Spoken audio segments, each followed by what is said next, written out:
Add some oil. Heat the pan for 1 or 2 minutes and add potato slices.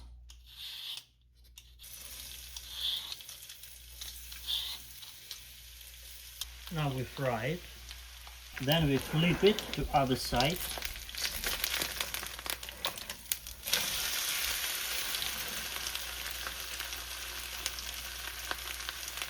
We add a beaten couple eggs with salt and pepper or spices from Costco or whatever you want, up to you.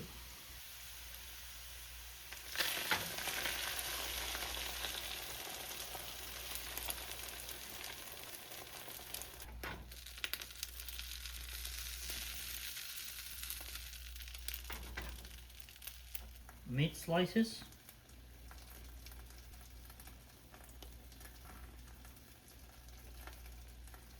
Some cheese.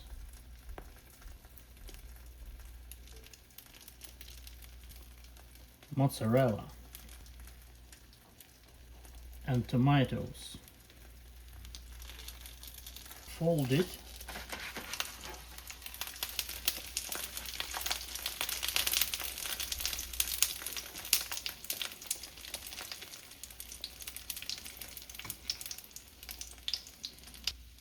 And cover it.